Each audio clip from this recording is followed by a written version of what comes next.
मोताळा इथं खडसे समर्थकांनी अंजली दमानिया यांचा पुतळा जाळला। दमानिया यांनी खडसेंवर लावलेले आरोप हे निरर्थक असल्याचा आरोप यावेळी करण्यात आला। मोठ्या प्रमाणात उपस्थित असलेल्या खडसे समर्थकांनी यावेळेला दमानिया यांच्या विरोधात जोरदार घोषणाबाजी केली।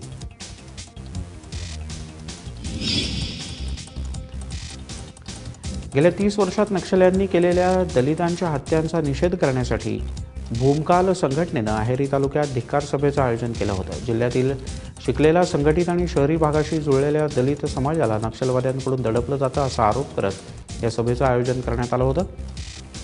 नक्षल्यांच्या दहशतीला न घाबरता छत्तीसगडसह राज्यातल्या 30 गावातील शेकडो नागरिक या सभेला उपस्थित होते। पिंपरी चिंचवडच्या हिंजवडीमधल्या मॅफ्लो इंडिया कंपनीच्या विरोधात 32 कामगारांनी चक्री उपोषण सुरू केलं आहे। या हंगामी कामगारांना गेल्या 2 महिन्यांपासून कंपनीतून काढून टाकण्यात आलं आहे। त्यांना पुन्हा कामावर रुजू करून घ्यावं यासाठी गेल्या 1.5 महिन्यांपासून हे उपोषण सुरू आहे। कंपनी प्रशासन याची दखल घेत नसल्यानं संतप्त कामगारांनी आता आत्मदहनाचा इशारा दिला। अकोला महापालिकेच्या कर्मचाऱ्यांना गेल्या 4 महिन्यांपासून वेतनच मिळालेलं नाही। या विरोधात गेल्या 10 दिवसांपासून आंदोलन केलं जात आहे, मात्र प्रशासन याकडे दुर्लक्ष करत आहे। प्रशासनाचं लक्ष वेधण्यासाठी या कर्मचाऱ्यांनी ताटवाटी आंदोलन केलं।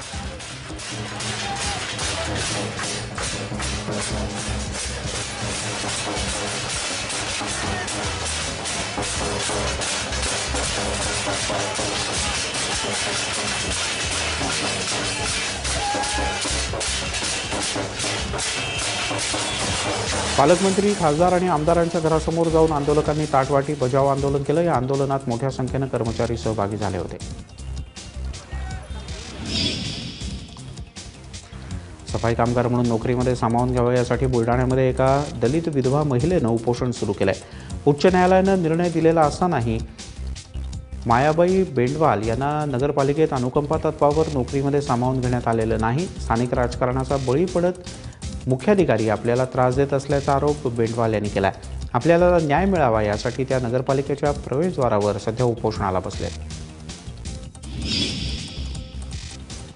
अहमदनगर जिल्हा परिषदेमध्ये शिक्षकांच्या बदल्यांवरून प्रशासन आणि पदाधिकाऱ्यांमधील संघर्ष टोकाला पोहोचला। या निमित्तानं घेण्यात आलेल्या सभेमध्ये 70 सदस्य आणि 5 अधिकाऱ्यांनी सभात्याग केला। शिक्षकांचं समानीकरण रद्द व्हावं आणि 207 शिक्षकांना आंतरजिल्हा बदली पदस्थापना मिळावी या मागण्यांसाठी सदस्य आग्रही आहेत। तर दोन्ही विषय वेगवेगळे असून नियमानुसार निर्णय घेतल्याचा दावा मुख्य कार्यकारी अधिकाऱ्यांनी केला आहे। शेतकऱ्यांचे दुष्काळी अनुदान परस्पर आपल्या खात्यामध्ये वळवल्याप्रकरणी परभणी जिल्हा मध्यवर्ती बँकेच्या 3 कर्मचाऱ्यांवर निलंबनाची कारवाई करण्यात आली। मध्यवर्ती बँकेच्या वालूर शाखेमध्ये हा प्रकार उघडकीस आला असून शेतकऱ्यांच्या नावे जमा झालेलं दुष्काळी अनुदान बँकेचे मॅनेजर डफुरे आणि इतर 2 कर्मचाऱ्यांनी लांबवल्याचं निदर्शनास आलं। मुख्य शाखेमध्ये त्यांचा हा कारभार उघडकीस आल्यानंतर ही कारवाई करण्यात आली।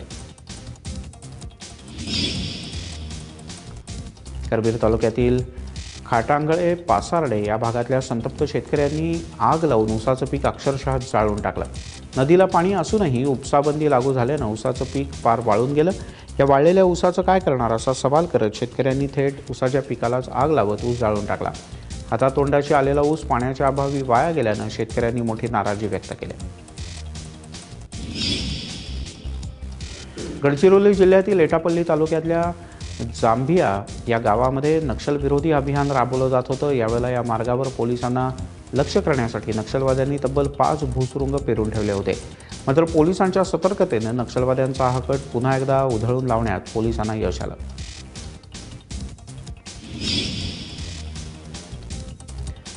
कसाऱ्यातील विवाह सोहळा आटोपून परतीच्या वाटेवर असलेल्या इंडिका कारचा भीषण अपघात होऊन एक महिला आणि 2 लहान मुलं जागीच ठार झालेत। नाशिक पुणे महामार्गावरच्या नांदूर शिगोटे शिवारामध्ये हा अपघात घडला। नाशिक पुणे महामार्गाचं चौपदरीकरणाचं काम सुरू असून रस्त्याच्या कडेला उभ्या असलेल्या मालवाहू ट्रकला मागून धडकल्यानं हा अपघात झाला। या अपघातात संगमनेरचे माजी नगराध्यक्ष उमर बेग यांची सून आणि नातवंड ठार झालेत, तर मुलगा गंभीररित्या जखमी झालाय।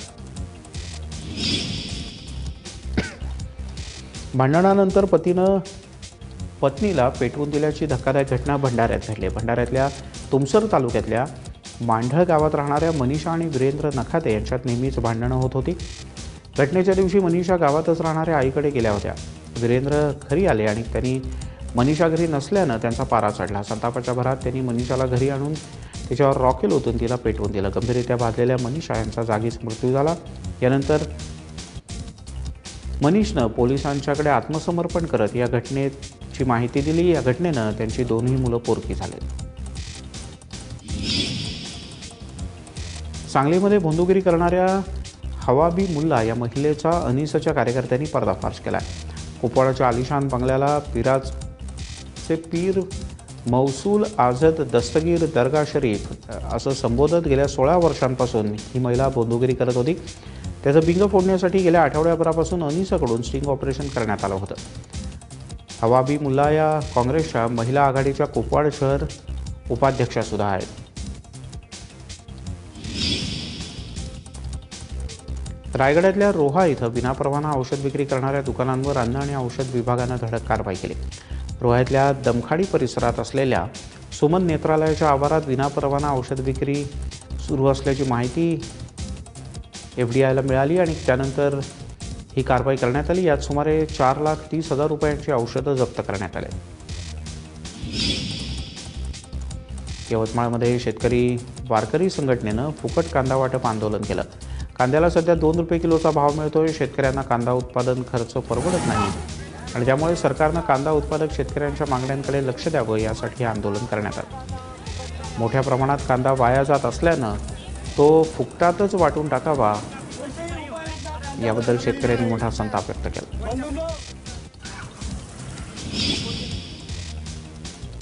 सोलापूरच्या RTO कार्यालयानं वाहनधारकांची चांगलीच गोची केली आहे। कागदाचा तुटवडा असल्यानं गेल्या 2 महिन्यांपासून वाहनधारकांना RC बुकच मिळत नाहीये। त्यामुळे वाहनधारक चांगलेच हैराण झाले।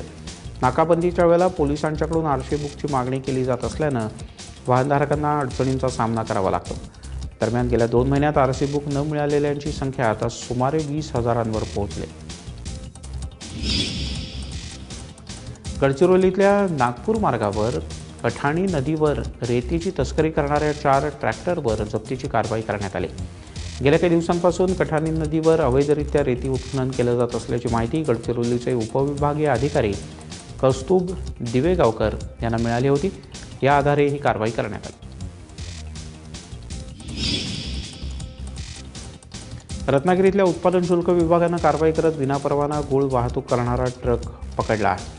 रत्नागिरी कोल्हापूर मार्गावरच्या संगमेश्वर मोर्शी इथे ही कारवाई करण्यात आली। गुळाची विनापरवाना वाहतूक करणाऱ्या 3 जणांना अटक करण्यात आली। ट्रक जिथे चालला होता तिथल्या 2 गावठी दारूच्या अड्ड्यांवर सुद्धा कारवाई करत एकूण 4,000 किलो गूळ जप्त करण्यात आला।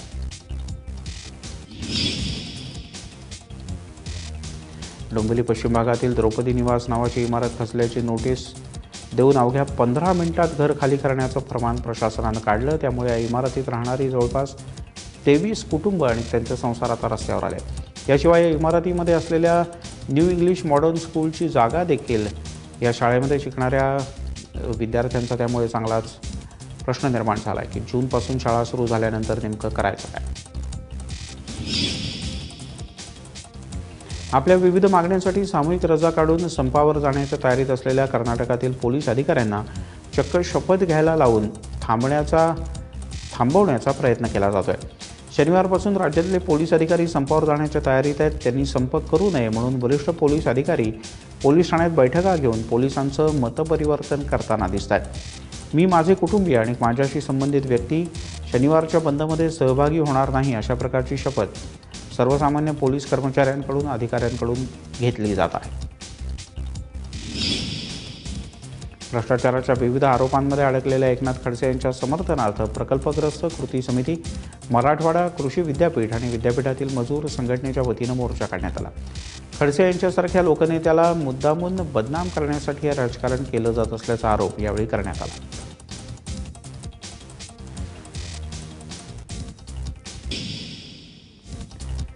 रायगड जिल्ह्यातील रेवस ते मुंबई दरम्यानची प्रवासी लॉन्च सेवा पुढील 3 महिन्यांसाठी आता बंद ठेवण्यात येणार आहे। पावसाळा असल्यानं 1 जून ते 31 ऑगस्ट या दरम्यान सरकारच्याकडून ही लॉन्च सेवा बंद ठेवण्यात येते। त्यामुळे या मार्गावरून प्रवास करणाऱ्या प्रवाशांना आता उरण मार्गेच प्रवास करावा लागणार आहे।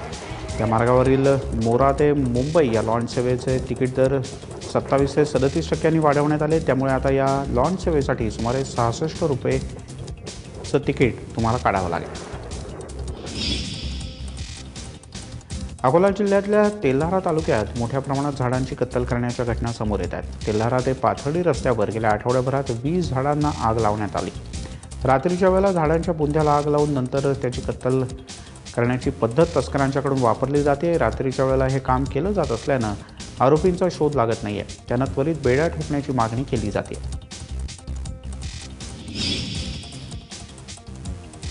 जालना जिल्ह्यातील परतूरमधल्या SBI बँकेच्या इमारतीला आग लागून अनेक महत्त्वाची कागदपत्रं आणि 2 कम्प्युटर जळून खाक झालेत. बँकेच्या सर्व्हर रूमलाच आग लागल्यानं मोठं नुकसान झालं. सुरुवातीला स्थानिक लोकांच्या मदतीनं आणि नंतर अग्निशमन दलाच्या वतीनं ही आग विझवण्यात आली. शॉर्ट सर्किटनं ही आग लागली असावी असा अंदाज व्यक्त करण्यात येतो. अखिल भारतीय जनवादी महिला संघटनेच्या 10व्या राज्य अधिवेशनाला सांगलीमध्ये सुरुवात झाली. 3 दिवस चालणाऱ्या अधिवेशनाचं प्रमुख मार्गदर्शकपद मार्क्सवादी कम्युनिस्ट पक्षाच्या कॉम्रेड वृंदा करात भूषवत आहेत. जनवादी महिला संघटनेचा झेंडा फडकवून आणि शहीद कॉम्रेड नेत्यांना श्रद्धांजली वाहून या अधिवेशनाला सुरुवात करण्यात आली. यावेळी करात यांनी मोदी सरकारवर जोरदार टीका केली.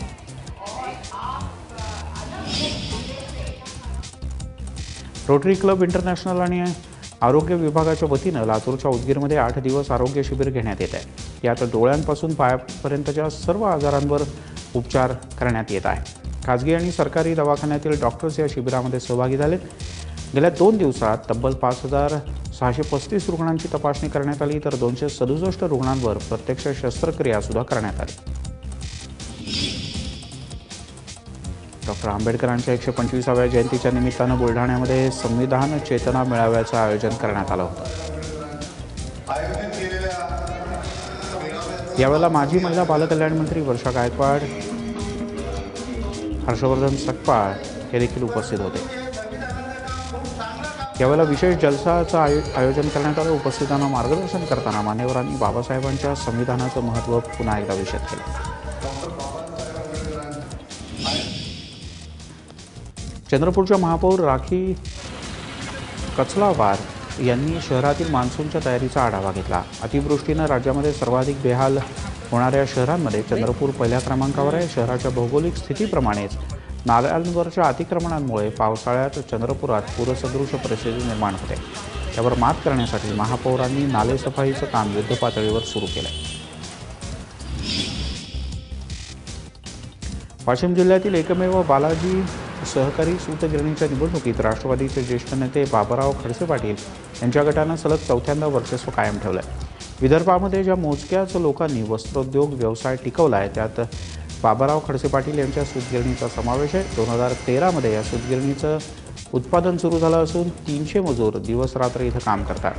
दिवसाला या सूतगिरणीतून 2000 किलो उत्पादन केलं जातं. मालेगाव तालुक्यातल्या सामाजिक संस्थांच्या चारा छावण्या बेकायदेशीर असल्याचं सांगत महसूल यंत्रणेनं त्या बंद पाडल्या. त्यामुळे संतप्त झालेल्या शेतकऱ्यांनी आंदोलनाचा इशारा दिल्यानंतर अप्पर जिल्हाधिकाऱ्यांनी या छावण्या पुन्हा एकदा सुरू करण्याचे आदेश दिले. तालुक्यामध्ये चारा टंचाई नाही असा चुकीचा अहवाल सरकारला पाठवल्यानं तालुक्यामध्ये सरकारी चारा छावण्या सुरू झाल्या नाहीत. त्यामुळे मुंबईच्या वर्धमान परिवारानं इथे चारा छावण्या सुरू केल्या. चांदवड तालुक्यातील राजदेरवाडी धरणामध्ये गाळ उपसा आणि धरणाची डागडुजी करण्याचं काम सुरू झालं आहे. चांदवडच्या जैन गुरुकुल अभियांत्रिकी महाविद्यालयातील प्राध्यापक, शिक्षक आणि शहरातल्या सामाजिक संस्थांनी एकत्र येत हा उपक्रम सुरू केला आहे. 60 ट्रॅक्टर्सच्या मदतीनं आतापर्यंत 1000 ट्रॉली गाळ बाहेर काढण्यात आला. तसंच धरणाच्या भिंतींना पडलेले खड्डे बुजवण्याचं काम सुद्धा करण्यात आलं. कोल्हापुरात मान्सूनपूर्व पावसानं हजेरी लावली. जिल्ह्यातल्या पन्हाळा, शाहूवाडी, राधानगरी, भुदरगड परिसरात मुसळधार पाऊस पडला.